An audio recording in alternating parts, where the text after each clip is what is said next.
Nós estamos aqui hoje por algo muito maior do que nós mesmos. Então hoje eu quero que vocês prestem realmente bastante atenção no que eu vou falar. Desde a caminhada que nós fizemos,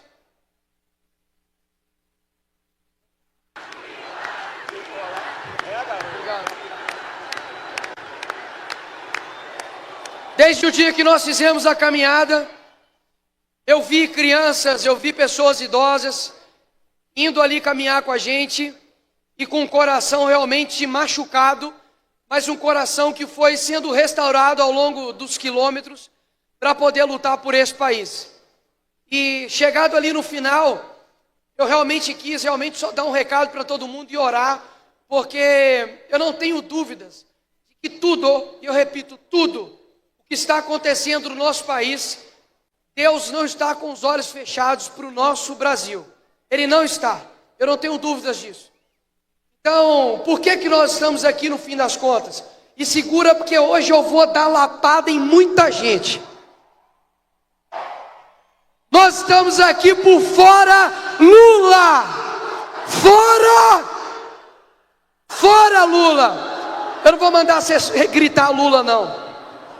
Nós estamos aqui por fora Lula. E por que fora Lula? Primeiro, este cara aqui já está no poder há 3 mandatos, continua prometendo segurança para este país e entrega hoje 60 milhões de brasileiros que estão abaixo das regras do crime organizado. É esse a consequência que ele deixou para o nosso país. Um presidente que gasta 85 milhões do seu dinheiro de impostos para poder bancar desfile de carnaval. Bilhões de reais para poder colocar no bolso de artistas da Lei Rouanet. Bilhão de reais para poder comprar lagosta e bancar os jantares do STF. Ou seja, não falta dinheiro em Brasília, falta vergonha na cara, falta caráter, falta homem de verdade para poder tocar este país. Nós estamos aqui por fora Lula, porque nós fizemos um trabalho de 3 anos, estivemos ali 6 meses na CPMI do dia 8, lutando contra tudo e contra todos. Fomos até na Papuda, na Colmeia, visitei o Clezão enquanto ele estava ainda vivo. Clezão morreu, estivemos aqui na Paulista, continuamos fazendo as manifestações, nós ocupamos a mesa da Câmara, ali do Congresso Nacional, depois aprovamos a urgência da anistia, e aí o sistema pressionou, e o que caiu no colo foi a dosimetria, para poder reduzir as penas das pessoas do dia 8. Aí eu te pergunto, chegamos e conversamos com o Jair Bolsonaro, e ele disse, votem a favor da dosimetria, jamais vocês podem votar contra reduzir a pena das pessoas que estão sofrendo. E nós votamos e nós aprovamos a redução de pena para as pessoas do dia 8. E aí o que o Lula fez? Ele vetou. Só que eu quero dar um recado aqui para o Lula. Seu bandido, nós vamos derrubar o veto da dosimetria. E não é por mim, nem somente por você. Eu quero chamar aqui a Norda. João, vem cá.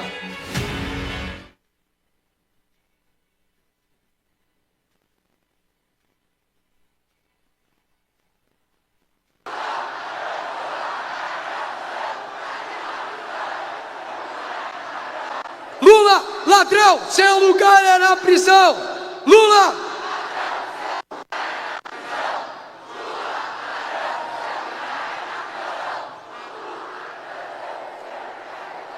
E nós estamos aqui pelo Fora Moraes. Alguém aqui, algum dia, quer vir para Paulista para poder comemorar o impeachment do Moraes? Mas eu digo mais, o destino final do Alexandre de Moraes não é impeachment não, o destino do Alexandre de Moraes é cadeia. E eu digo por quê, senhores? Não é por birra política, não. Eu vou dizer por quê. Está aqui do meu lado Norda, está aqui do meu lado João. Ele tem um irmão chamado Bento e o seu pai é o Nelson. Sabe quem eles são? Eles são uma das pessoas que o Moraes está dizendo que são golpistas, que são fascistas, que são extremistas, que uma outra ministra aí nos chamou de tiranos, inclusive. Sabe o que aconteceu com o pai do João? Enquanto ele estava lá no dia 8, não quebrou uma janela sequer, não fez nada. Ele literalmente pegou um dos artefatos que tinha ali no Congresso, que estava jogado no chão, que era uma bola que o Neymar assinou e deu de presente para o Congresso. Ele pegou aquela bola, entregou para a polícia, e sabe o que eles fizeram? Prenderam o pai dele, chamado Nelson. Ele inclusive deve estar assistindo aí agora, em algum lugar. E sabe a pena, a condenação que deu para o pai do João, para o marido da Norda? 17 anos de cadeia. Moraes, quero dizer algo para você. Eu espero que não. Eu espero que você não fuja da justiça dos homens, mas da justiça divina você não vai fugir. Você pode ter certeza disso. Porque quem condena um pai, um marido inocente, como dessa criança aqui, como dessa mãe, ele não está sendo simplesmente um opositor político, não. Ele está acabando com a oportunidade dele poder viver a liberdade com seu filho, de poder se deitar juntamente com a sua esposa, de poder orar junto, de ir para a igreja. Um ministro do STF não tem o papel de destruir famílias, ele tem o papel de julgar. O ministro do STF não tem um papel de a sua esposa fazer contrato com o banco, não. Ele tem o papel de ser guardião da Constituição. Então, ministro Alexandre de Moraes, se coloque no seu lugar de juiz, ou caso contrário, nós vamos te tirar da sua cadeira. Obrigado.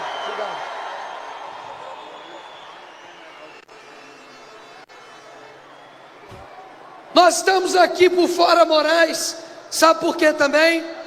Tem vários e várias famílias.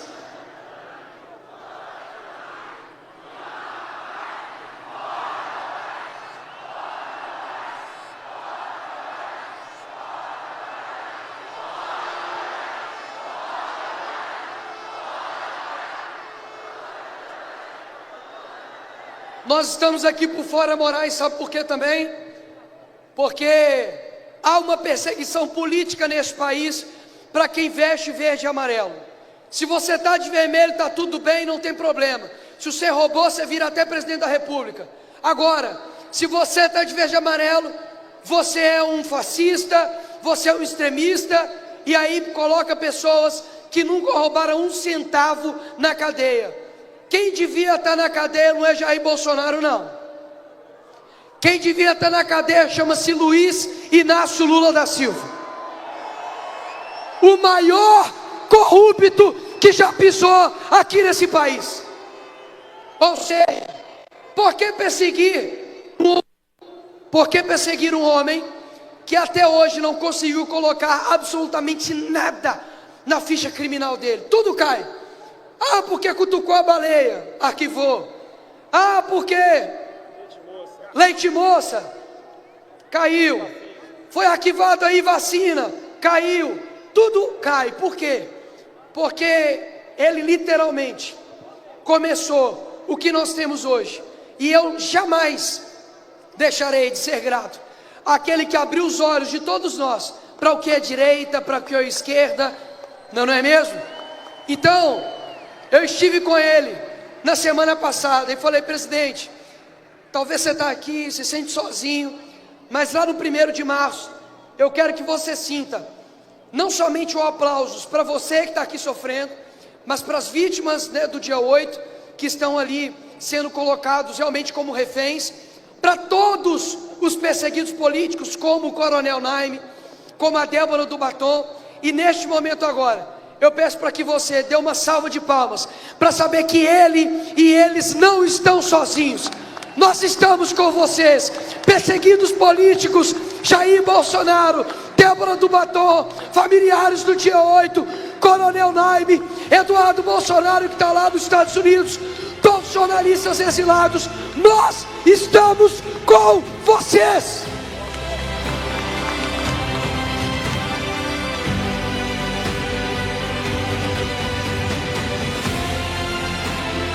Eu acho que eles merecem mais aplausos, mais forte, mais forte.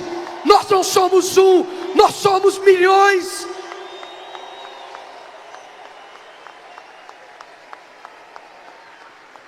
E nós estamos aqui também por fora Toffoli. Fora Toffoli. Fora Toffoli. Fora Toffoli. E por que fora Toffoli? Primeiro, foi ele que iniciou o inquérito das fake news, não é isso mesmo? Minha memória está boa. Segundo, não tem como você ter a esposa de um ministro com contrato de 129 milhões com o Banco Master. Você tem o Toffoli, que está até aqui na cabeça envolvido também. E eu te pergunto, para que tem juiz se envolvendo com contratos milionários com o banco? Vai julgar, meu amigo, vai ser guardião da Constituição. Então é o seguinte, Toffoli, o negócio é o seguinte, eu sei, e aqui eu vou expor, eu sei que há também uma vontade da esquerda de até derrubar o Toffoli, porque eles podem estar brigados. Mas eu quero lembrar aos senhores, eles estão achando que a gente pode derrubar um e vai parar. Se a gente derrubar um, cai outro, cai Moraes, cai todo mundo, tá? Então não vem com essa de que vai fazer impeachment de um e depois a gente vai parar, não. Essa avalanche verde e amarelo não parará neste momento.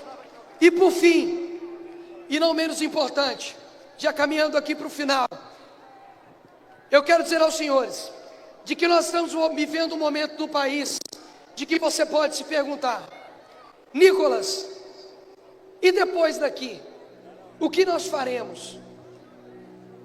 Não é nenhuma, nem duas, nem três vezes, que nós vamos ter que ocupar aqui essas ruas, que nós vamos ter que lutar, que a gente vai ter que se expor, se sacrificar, a gente vai sofrer na pele, o que é ser consumidor. Mas uma coisa eu posso afirmar para cada um de vocês, eu tenho 29 anos, eu nasci numa favela em Belo Horizonte, eu jamais imaginei que eu estaria falando para esse tanto de gente, e as pessoas estão acompanhando. A coisa que mais pode parar uma pessoa, chama-se medo. Medo de fazer aquilo que é o correto, medo de tomar um passo, medo de falar, medo de se posicionar. Só que se a gente não falar, quem vai falar por nós? E esta não é uma responsabilidade somente de um homem. Tirar o PT esse ano, entendeu o recado, né, Flávio? Não é só responsabilidade só de uma pessoa. Essa responsabilidade é de você, mãe, de você, avó. Cadê a tia do Zap aí? A tia do Zap. Uma salva de palmas para a tia do Zap. O Brasil ama você. Essa responsabilidade, ela é de cada um de nós. Você que é filho, não terceirize aquilo que o Brasil precisa fazer para somente uma pessoa. Sabe por quê? Nós não estamos aqui somente por eleições, nós estamos aqui por gerações, e essa geração ficará lembrada como a geração que não se curvou. Vocês ouviram? Essa geração será lembrada pela geração que não parou, que não se curvou. Mas Nicolas, talvez eu não vou ver esses frutos. A Bíblia diz o seguinte: um planta, outro rega e Deus dá o crescimento. Doutor Enéas falava sozinho ali no Congresso. Depois veio Jair Bolsonaro, lutou também bravamente ali, praticamente sozinho. Depois começaram a vir outros e outros e outros e outros. Eles foram o trator pavimentador que abriu essa estrada.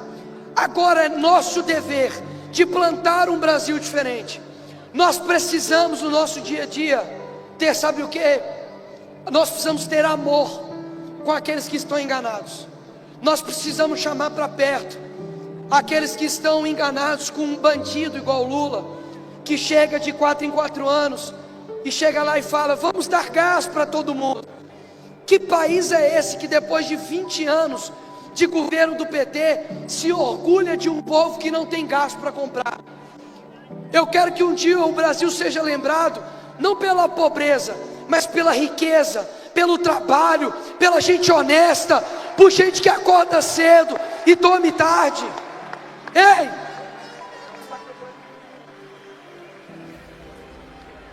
Que governo é esse que diz que tirou o povo da pobreza e de que em 4 anos vai visitar os pobres que ele tirou da pobreza? Ou seja, nós estamos aqui para poder dizer que nós não vamos desistir desse país. Esse Brasil não é do Moraes.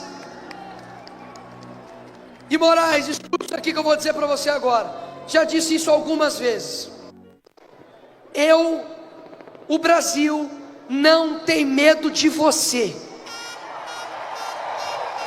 Nós não temos medo de você. Achou que ia colocar o Bolsonaro na cadeia e ia nos parar. Achou que ia colocar milhares de pessoas na cadeia e ia nos parar. Ô seu pateta, eu sou crente, eu não posso xingar. Ô seu panaca, governos levantam, governos caem, mas o povo brasileiro permanece de pé. Permanece de pé. Então, e aí, Nicolas, qual que é o próximo passo? O próximo passo é dar um recado muito claro aos nossos inimigos: nós estamos apenas começando. Acorda! Acorda! Acorda! Acorda! Quem não vai desistir, dá um pé! Que Deus abençoe o nosso Brasil. Amém? Amém. Pessoal, peraí, segurem a música. Eu quero, antes de finalizar aqui mesmo, que eu quero passar a palavra para o Flávio, eu quero pedir, são duas coisas. Primeiro, nós levantamos, todo mundo está vendo o que está acontecendo lá na Zona da Mata, Minas Gerais. Diferentemente da Janja, que articulou a doação para a escola de samba, para poder fazer campanha antecipada, nós articulamos uma vaquinha que já ultrapassou de 5 milhões de reais para ajudar os donos da Zona da Mata. Ô Rede Globo, você ouviu aí? A direita e o Brasil levantou 5 milhões de reais para a Zona da Mata. Divulga aí, divulga. Censuraram nossas redes sociais, mandaram a Polícia Federal na casa de pessoas inocentes, botaram tornozeleira eletrônica na perna de pessoas humildes e trabalhadoras, prenderam pessoas que nunca cometeram crimes, obrigaram brasileiros a terem que sair da própria pátria para escapar de perseguição. Mas nós, o povo, estamos aqui e não vamos desistir do nosso Brasil. O silêncio não é mais uma opção. Essa caminhada que essa jovem liderança, meu amigo Nicolas Ferreira, iniciou pelo Brasil e que acendeu, ou que reacendeu, Nicolas, a vontade de lutar pelo nosso Brasil,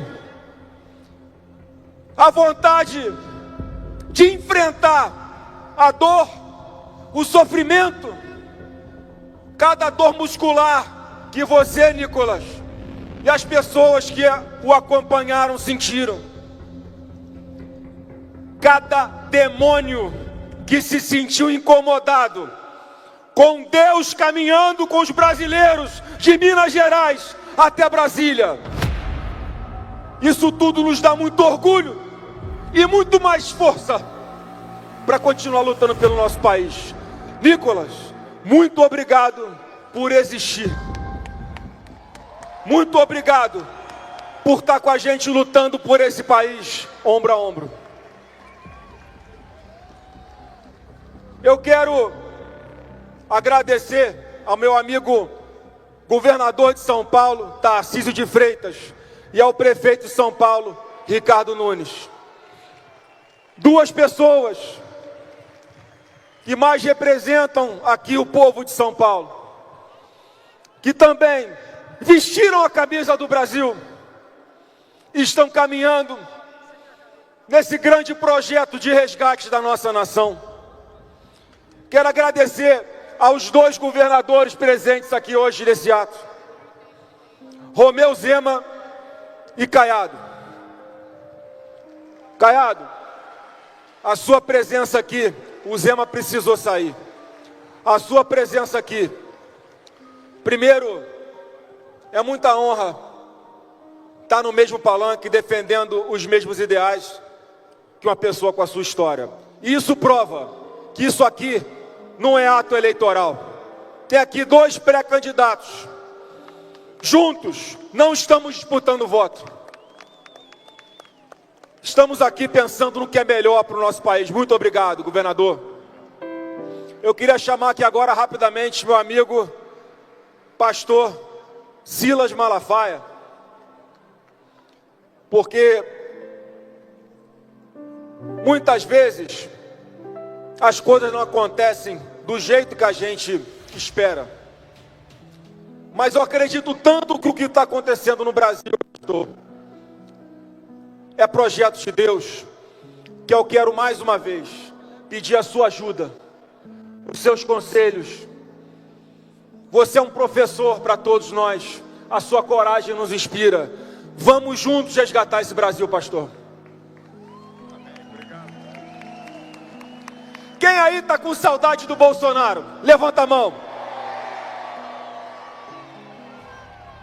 Você que é jovem está com saudade do Bolsonaro? Porque na época do Bolsonaro, a gente lutava pela liberdade de pensamento dentro de sala de aula. Quem precisava do FIES e estava endividado, o Bolsonaro perdoou 99% das dívidas dos nossos estudantes. E o que o Lula faz? Deixou os estudantes todos endividados mais uma vez. A gente tem que lutar por essa geração que não tem mais expectativa. 80% dos nossos jovens não tem mais expectativa de conseguir um emprego. Passados quase 4 anos desse governo horroroso do Lula, os jovens continuam sem nenhuma expectativa. Mulheres, vocês estão aqui? Na época do presidente Bolsonaro, vocês eram protegidas. Foram mais de 40 leis sancionadas pelo presidente Bolsonaro em defesa das mulheres. A ministra Damares, na Operação Maria da Penha, mobilizou mais de 100 mil profissionais de segurança pública e prendeu mais de 26 mil agressores e assassinos de mulheres nesse Brasil. E eu sou casado com a Fernanda, sou pai de 2 princesinhas que são a razão do meu viver. E eu imagino a dor dessas famílias que tem uma mulher agredida ou uma mulher assassinada por um covarde. E a gente não vai mais tolerar isso nesse país, porque as mulheres serão de verdade abraçadas e protegidas, sem hipocrisia.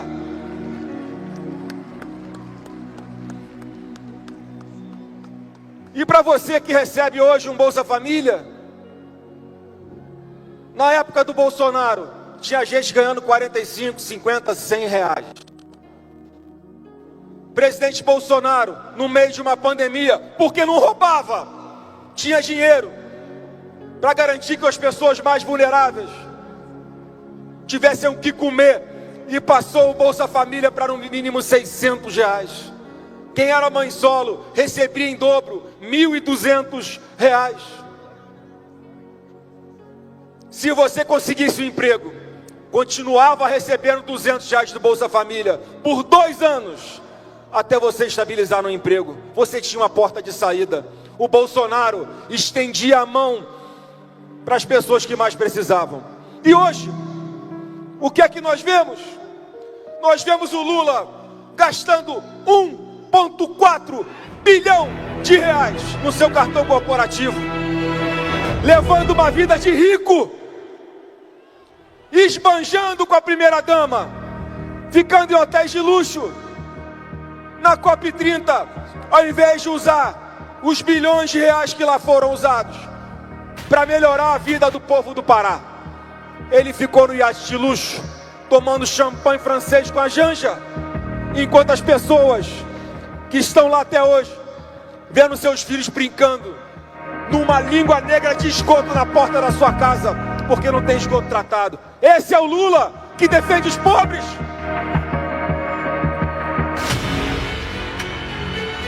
O governo Lula acabou de jogar no lixo mais de 108 bilhões de reais de remédio,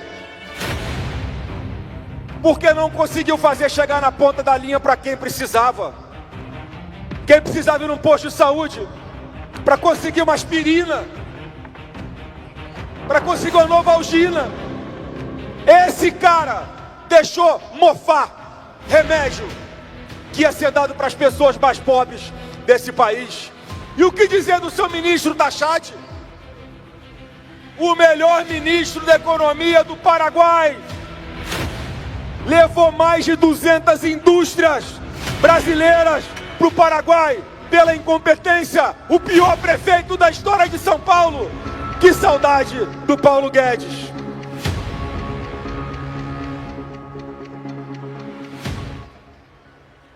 Como disse aqui o Nicolas, a gente tem uma batalha pela frente agora. Derrubar esse veto covarde de Lula sobre o projeto de dosimetria, que não é o que a gente quer. Mas esse primeiro passo vai ser dado em breve. E muitas ou praticamente todas as pessoas do 8 de janeiro vão poder ir para suas casas. Menos uma pessoa chamada Jair Messias Bolsonaro, que independente da gente derrubar esse veto, vai continuar lá onde ele está. Um ex-presidente da República, mais uma vez, se sacrificando pelo seu país e pelas outras pessoas inocentes. Mesmo sabendo que essa lei não o beneficiaria, ele falou para nós, deputados e senadores: façam, porque pelo menos as outras pessoas vão poder ir para casa e eu banco, eu fico, eu aguento, porque ele é forte e ele nunca desistiu do nosso Brasil. Mas podem ter certeza que a gente vai continuar nessa luta, porque a cada dia que passa, mais pessoas estão vendo como ele foi colocado onde ele está, com uma farsa, atropelando lei, rasgando a Constituição, julgado por seus inimigos. Mas hoje, o canhão começou a virar para outros alvos, como nós já avisávamos desde lá de trás que ia acontecer. Quando era com o Bolsonaro, Felipe, fechavam os olhos, incentivavam, publicavam essa falsa narrativa de tentativa de golpe, porque era para atacar o Bolsonaro e para prender o Bolsonaro. Mas enjaularam o meu pai. atingiram esse objetivo. E agora começam a questionar os mesmos métodos que estão sendo usados para perseguir a própria imprensa. Continuam descumprindo a lei. E eu quero deixar uma coisa aqui muito clara: todos nós somos favoráveis ao impeachment de qualquer ministro do Supremo que descumpra a lei. E isso só não acontece hoje, porque ainda não temos maioria no Senado Federal. Mas o povo brasileiro vai ter oportunidade esse ano de escolher candidatos que se comprometam com o resgate da nossa democracia, porque o nosso alvo nunca foi o Supremo. Nós sempre dissemos: o Supremo é fundamental para a democracia, mas estão destruindo a democracia a pretexto de defendê-la para atingir Bolsonaro. E agora a própria imprensa virou alvo. E os mesmos métodos começam a ser questionados. Olha como é que Deus faz. Alguém há 4 meses imaginava que toda essa nojeira de Brasília estaria sendo exposta ao público. O Brasil hoje conhece as entranhas de como funciona o jogo do poder em Brasília.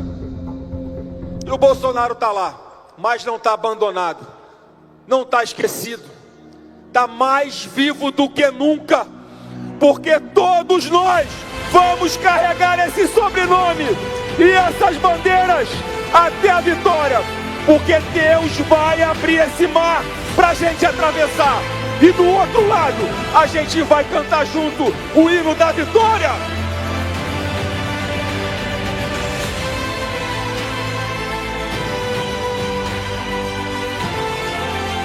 E eu quero concluir agora perguntando a vocês: dá para comparar Lula e Bolsonaro? Um cara que foi o presidente do Brasil nos maiores escândalos de corrupção. Em 2003, no Mensalão, quem era o presidente da República? Em 2007, no Petrolão, quem era o presidente da República? Em 2023, o roubo dos aposentados do INSS, quem é o presidente da República? E eu quero falar para as pessoas que tentam me atacar, porque eu aprendi honestidade em casa. Eu sou filho de Bolsonaro, não sou filho do Lula, porque se fosse filho do Lula, eu agora ia estar sendo acusado de receber um mensalão de 300 mil reais de roubo dos aposentados do INSS. Porque o filho do Lula agora é o acusado de estar lá na Europa, gastando o dinheiro do roubo dos nossos aposentados do INSS. Você que é aposentado, sabe esse dinheiro que está faltando agora para você comprar um arroz, um feijão, uma carne, para você comprar um presente para sua neta, para você levar sua família para passear no final de semana? O seu dinheiro aposentado do INSS pode estar na conta do filho do Lula lá na Suíça. É por isso que ninguém aguenta mais 4 anos de PT. E nós, o povo, vamos tirar essa corja de Brasília.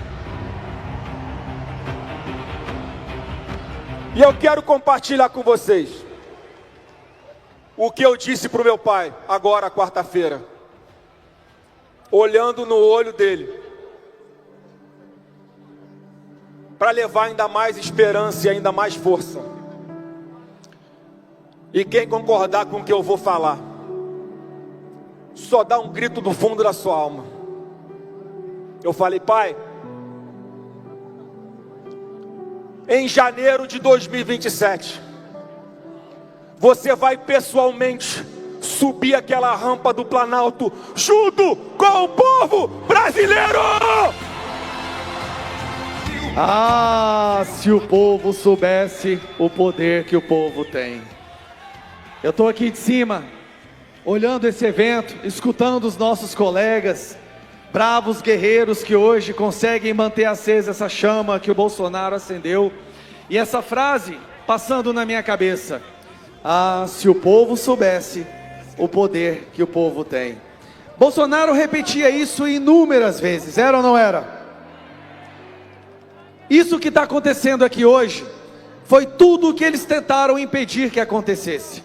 Toda essa perseguição, prisão ilegal, todos esses inquéritos ilegais, tudo foi feito com um objetivo: para que você saísse da sua casa nunca mais com uma camiseta verde e amarela, para que você nunca mais fosse para as ruas em defesa do seu país, para que você ficasse com medo sentado no seu sofá. Hoje, dia 1º de março, mais uma vez, nós estamos passando um recado para esse pessoal, que ninguém aqui vai desistir, que nós não vamos abandonar as pessoas que estão presas, e que nós não vamos deixar de ser a voz do nosso presidente Bolsonaro. E daqui de cima eu estou vendo um boneco ali atrás, quem está aqui pode olhar, está um boneco bem grande, que é uma imagem do nosso presidente. E nessa imagem tem uma venda na boca dele, dizendo: falem por mim. E é isso que nós vamos fazer hoje, é isso que nós faremos de agora em diante, e é por isso que nós estamos vendo essa união aqui nesse 1º de março. Nós continuaremos a falar por Bolsonaro, e eu tenho certeza que se Bolsonaro estivesse aqui hoje, uma das coisas que ele falaria seria isso aqui, ó. Ou eu tô belo, ou é mau caratismo mesmo, ou os três. Primeiro, Lula é bandido. Eu não gosto de bandido. Lula é bandido. Eu não gosto de bandido. Lula é bandido. Eu não gosto de bandido. Lula...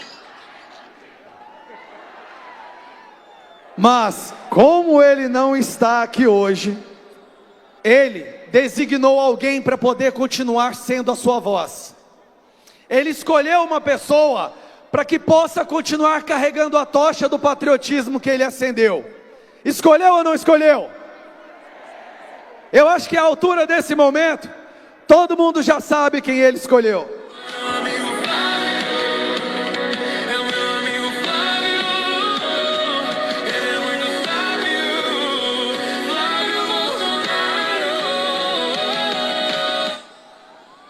Brincadeiras à parte, Bolsonaro hoje escreveu uma carta. Foi hoje ou foi ontem, Flávio? A carta do Bolsonaro foi hoje ou foi ontem? A carta do Bolsonaro foi hoje. A carta. Na carta dele, ele deixou bem claro um pedido. Esse momento é o momento de pensar no Brasil. É o momento de pedir união. Eu sei que às vezes pode parecer meio difícil, porque na esquerda ninguém pensa. Então é fácil você unir um monte de zumbi ideológico. Na direita não. À direita nós temos pessoas que pensam por conta própria. Cada um de nós são pessoas que pensam conscientes da situação. Então às vezes pode ser que é mais difícil chegar a uma união. Mas hoje um recado muito forte está sendo dado. Hoje a direita está unida mais do que nunca para resgatar o nosso país. Hoje nós temos grandes nomes que foram erguidos nessa nação, que o Bolsonaro ajudou. No Brasil nós temos o Nicolas Ferreira, que é um guerreiro que nos enche de orgulho. É ou não é? Vem cá, Nicolas. Esse caboclo aqui, ó, que com um vídeo conseguiu baixar o preço dos celulares do Brasil inteiro. Esse cara que é um terror para a esquerda, e o trabalho dele é fundamental. Nós temos aqui em cima Flávio Bolsonaro, Nicolas. Nos Estados Unidos nós temos o nosso querido Eduardo Bolsonaro, que também faz um trabalho sensacional, é ou não é? Mas temos também cada um de vocês que decide fazer a sua parte, sair num domingo para poder lutar pelo nosso país. E eu digo para vocês, isso aqui está sendo ou será transmitido pela imprensa tradicional. Sabe quem vai assistir isso aqui hoje? O nosso Bolsonaro. Lá de dentro, onde ele está sendo deixado, ele vai ver que o povo não desistiu. E eu tenho muito orgulho de poder fazer parte desse grupo de pessoas. E eu estou disposto a me sacrificar, custe o que custar. Essa semana, Nicolas, Silas, essa semana, descobri que o nosso querido Moraes me colocou em mais um inquérito. Palmas para mim, pessoal. Quer dizer que eu estou no caminho certo. Mais um inquérito. O ministro do STF, que não quer explicar um contrato de 130 milhões da esposa dele, decidiu que eu tenho que ficar em mais um inquérito. Eu estou não estou no caminho certo? Dias Toffoli, que agora se descobriu que é ministro, que é sócio oculto da Maritit, que recebia dinheiro do Vorcaro. Ele quer destruir o nosso país, vai julgar no meu inquérito. Então eu estou no caminho certo. Aí ontem, essa semana, nós tivemos aquela aberração, a coisa mais absurda que nós já vimos. Simplesmente o Gilmar Mendes decide proteger o querido amigo Dias Toffoli. Decide anular a quebra de sigilo da Maritit, num processo que já estava arquivado desde 2023. Tudo que eles querem é que nós sejamos mansos, Tomé. Parabéns, Tomé, pelo evento que você organizou aqui hoje. O senhor está de parabéns. Tudo que eles querem é que nós sejamos mansos. Mas eu vou dizer só uma coisa para concluir a minha fala. Acabou o tempo do medo. Esse ano é o ano da coragem. É o ano de ir para a luta. É o ano da gente lutar por aqueles que estão presos.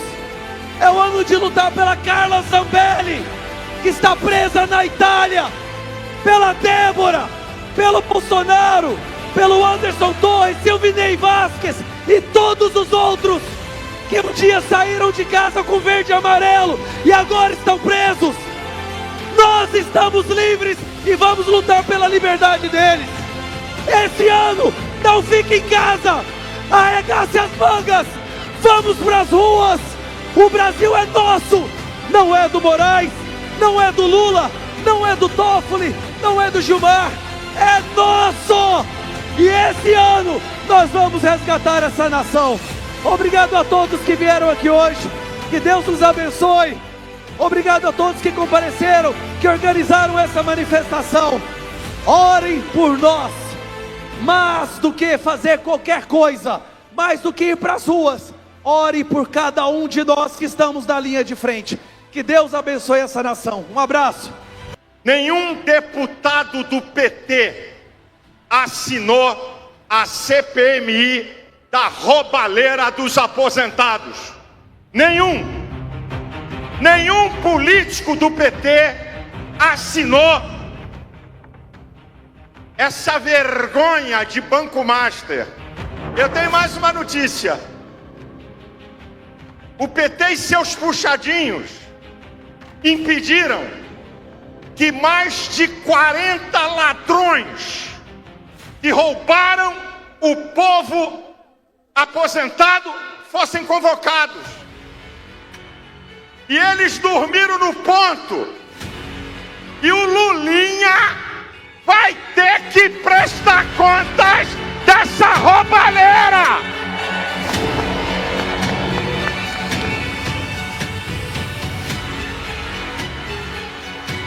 Mas o que eu quero chamar a atenção de vocês é para maior vergonha e abuso de poder de autoridade.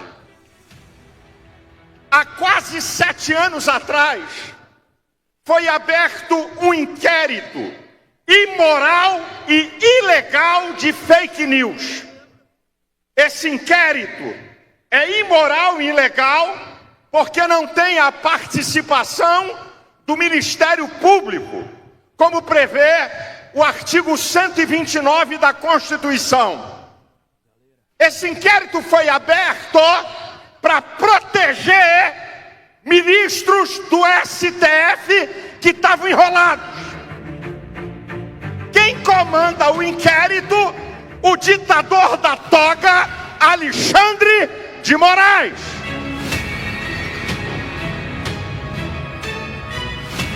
A partir desse inquérito, Alexandre de Moraes institui o crime de opinião no Estado Democrático de Direito. É uma vergonha, é um absurdo. Bloqueia redes, gente tem que ir embora do Brasil para não ser preso. E agora, preste atenção, povo brasileiro, a imoralidade, a indecência. A mulher de Alexandre de Moraes tem um contrato de 129 milhões com o Banco Master. Para fazer o quê? Nada! Ela já recebeu aproximadamente 50 milhões. Você sabe o que significa isso? Corrupção deslavada, compra do poder de Alexandre de Moraes. Agora, minha gente, o ministro que dá entrevistas, que persegue quem ele quer, bocudo, mete o pau em tudo, até hoje não veio a público para dar satisfação dessa imoralidade. Ele foi comprado, o seu poder foi comprado num contrato da mulher dele. Ela tem que ser convocada, o sigilo dela tem que ser quebrado. E tem mais um dado. Vocês já viram que quando Alexandre de Moraes comanda um inquérito, ele manda afastar imediatamente qualquer servidor? Alexandre de Moraes e Dias Toffoli tinham que estar afastados do STF. Não tem moral para julgar ninguém. Agora olha o absurdo. Uma desmoralização para o STF e uma desmoralização para o presidente do STF, ministro Fachin. O que é, pastor? Se teve quebra de sigilos de ministros, eu não concordo com quebra de sigilo de ninguém, e familiares, quem tem que abrir o inquérito é o presidente do STF. O que Alexandre de Moraes fez? Alexandre de Moraes usou o inquérito imoral e ilegal da fake news para intimidar os auditores da Receita Federal. Jamais ele tem autoridade para isso. Querendo saber quem vazou a informação do contrato. Eu vou falar uma piada que eu ouvi na internet. O camarada chega de surpresa em casa e vê que a mulher dele está com um amante na cama. Ao invés dele ver isso, ele vai ao porteiro do prédio para perguntar por que deixou o cara entrar. O Alexandre de Moraes desvia o foco da lama, querendo acuar os auditores da Receita Federal. Se Alexandre de Moraes continuar na frente disso, o STF está desmoralizado.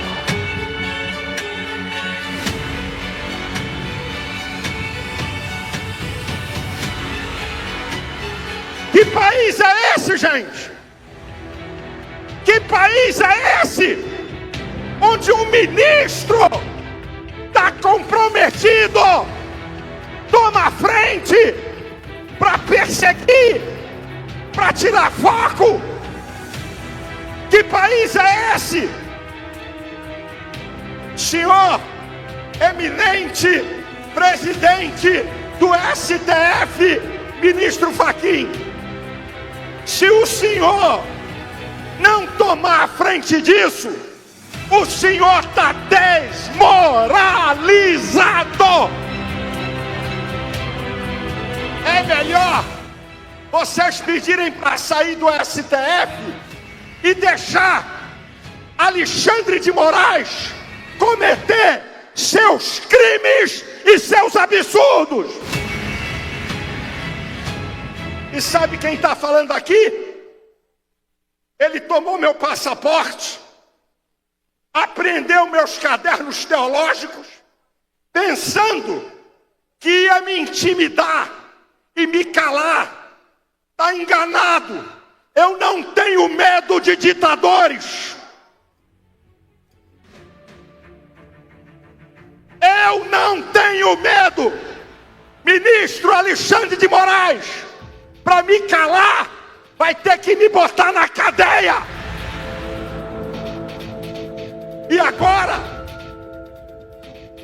o absurdo da manifestação de 6/4 aqui na Paulista, que eu disse que os comandantes militares eram frouxos pela prisão ilegal de Braga Neto. Sabe o que o procurador-geral fez? Eu não cito o nome do comandante do Exército. O comandante do Exército faz uma queixa contra mim.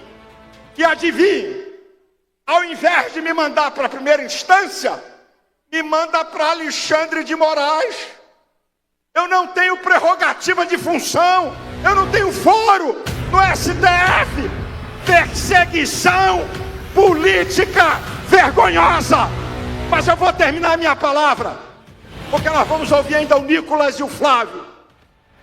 Eu queria deixar uma palavra aqui final para todos os brasileiros, para o meu amigo Jair Messias Bolsonaro, para as pessoas presas ilegalmente, para os que estão lá fora e não podem voltar. Há uma palavra na Bíblia, no Antigo Testamento e no Novo, que Deus fala e que Jesus fala. E essa é a minha palavra para encerrar. Ânimo! Você sabe o que significa ânimo? O agente ativador do ser, que faz você lutar, acreditar, não desistir. Eu quero falar e quero que você repita após mim. Animal! Deixa eu falar do lado de cá. Animal! Povo brasileiro, não vamos desistir. Eu não posso terminar sem falar da minha fé. A Bíblia diz, no Salmo 89, versículo 14, o trono de Deus tem como base justiça e juízo. Eu declaro em nome de Jesus, haverá justiça e juízo contra esses homens maus e corruptos. Deus abençoe você, Deus abençoe tua casa, Deus abençoe essa nação maravilhosa que é o Brasil. Não desistam. Animal! Animal!